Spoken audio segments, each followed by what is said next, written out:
Hi, I'm Tom French. I'm the lead designer of Saboteur for Pandemic Studios. We're going to show you mainly just a lot of the sandbox gameplay. Every time we've shown the game before, we've talked about missions in the game and shown that in the story. Like right now, there's a mission over here with Vittori, who's the key character in the game. He ran the racing team that Sean used to drive for, and he's a bit of Sean's father figure. But we're going to literally just ignore that mission right now and just show pure sandbox type gameplay.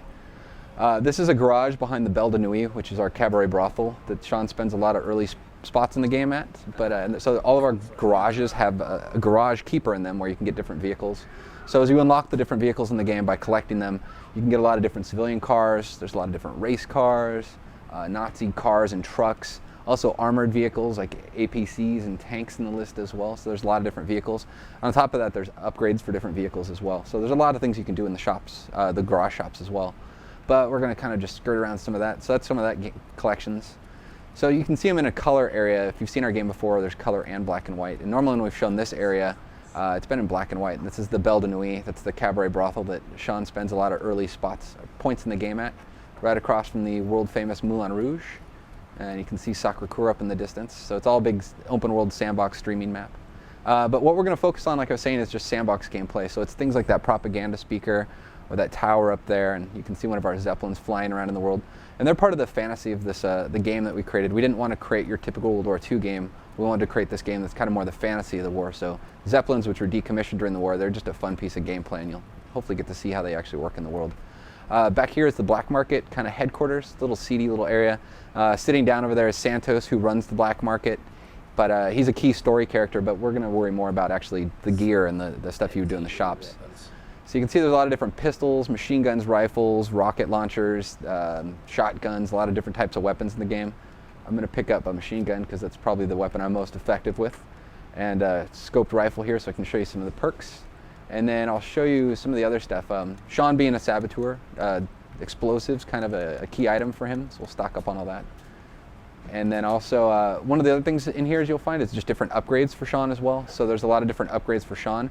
But you can also put that into the resistance. You spend what we call contraband in the game, which is kind of our form of currency, because money was actually worthless during the war, so we wanted that fantasy. So you spend that and you can actually upgrade the resistance and give them access to the same type of weapons that Sean has access to. So we'll get them some upgrades for that here. And then what else do I need? Let's get those all the way up.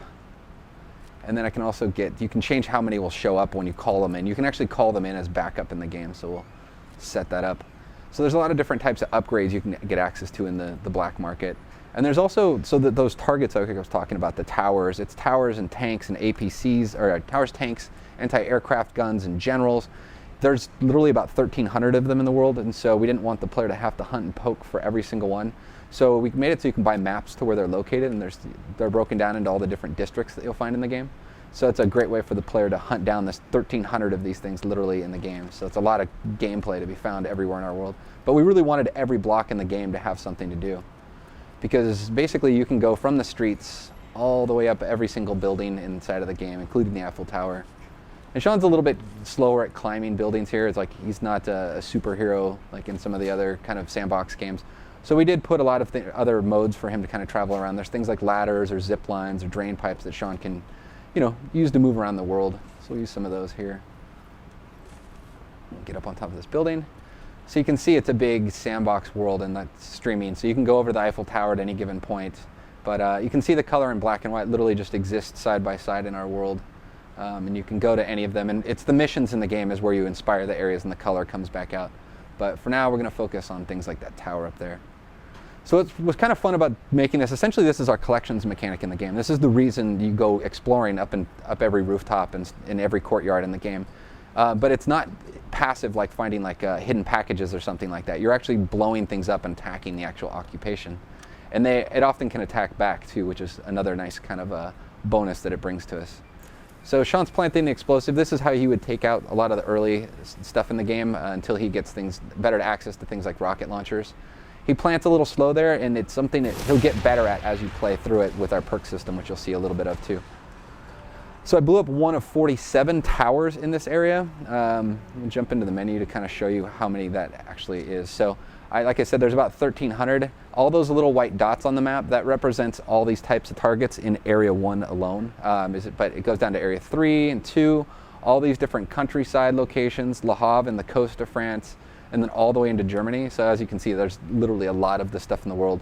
And it's not all combat driven, and I'll show you an example of one that's not so combat driven in the game too.